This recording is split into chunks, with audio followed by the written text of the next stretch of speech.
As lots of people keep saying to me, what does Liverpool have to do to win the league?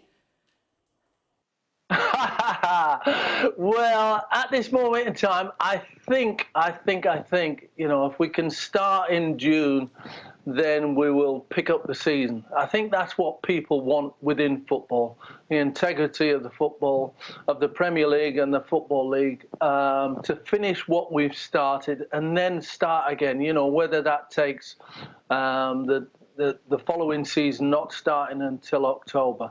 But of course, we're in over above our heads at this moment in time. Nobody really knows what's eventually going to happen, how long this is all going to take.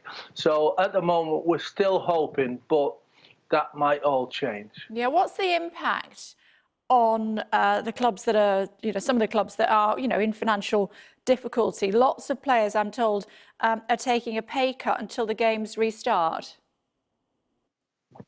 Yes, postponing their wages, which is a great idea. Absolutely fantastic. I just hope that the Premier League and the Football League clubs can get together to make sure that some of the clubs who are in financial dire straits can be supported, whether it's all the Premier League clubs giving £1 million and maybe the EFL clubs giving £500,000 just to prop up the clubs that are in financial trouble. Possibly, I don't really know. It's one of those situations where, are the board of the Premier League getting together now to discuss exactly what is going on, how we're going to move on from this situation, how we can plan for the future? Are the Football League clubs getting together and thinking, how can we sustain what we've actually got? How can we support the players' wages at this moment in time? It's a really difficult situation. Well, it was unthinkable before this happened, and now it's actually happened. How do we sort it out? It certainly illustrated the power of sport bringing people together, and now there's that vacuum, isn't there? Particularly at the weekends, people don't know what to do with themselves. I know the men in my household are rewatching football games or from, previous championships, or rewatching what happened with Formula One 2 or 3 seasons ago. What are you doing? Are you commentating exactly to that teddy bear behind you? Yeah, of course. Well, I'm exactly the same. Picking up on old Match of the Days and old football games on Sky Sports as well, that we've seen before, but you forget. It's like watching an old film, isn't it? You forget how good they are at times. And yeah, that's been absolutely fantastic. But as you just said there, Kay, sport in our lives is just amazing, really. You don't know how much you miss it until it's gone, like it has at this moment in time. And like you just said, what a vacuum in your life that sport brings, the joy that it brings, the ups and downs, the excitement, everything that comes with it, we're missing at this moment in time. But we have to understand the circumstance, and I think everybody does understand the circumstances now. A week ago, people were still going out and mingling and helping to spread this virus. At least now the message is going through.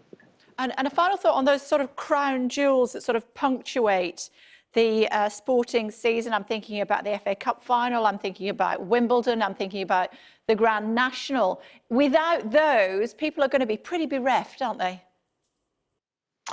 Well, I think everybody basically understands what's going on, but they will happen again. We're in such a difficult situation that's hard to fathom at this moment in time.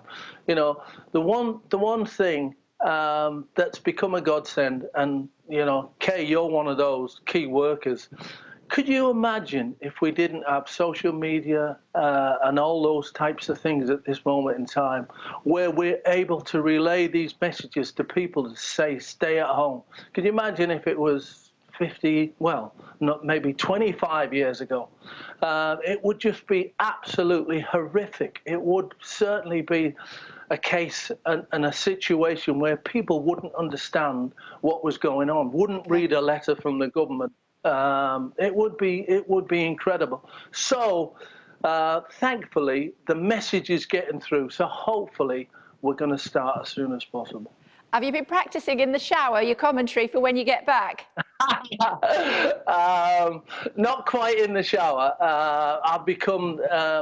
We're fortunate here, Kay, because my oldest son and his wife and their 2 children moved in, and my other son lives next door with his partner, and they've got a little one called Connie. So I've become the granddad of all granddads, and I am working hard. My session starts at 9 o'clock this morning and tonight. So that, you know, when you've played football for 22 years like I have, and I've worked for Sky for 22 years, at this moment in time, it is a blessing in disguise. Yeah. Obviously, take the circumstances out of this. Being with the family at this moment in time and self-isolating ourselves has been absolutely incredible. Okay. But having said that, if football could start on Saturday, I'd be there. Okay, give me the commentary really quickly when Klopp lifts the cup. And it is Jordan Henderson with his manager Jurgen Klopp, and they are about to pick up the Premier League trophy. You'll never walk alone. Hey!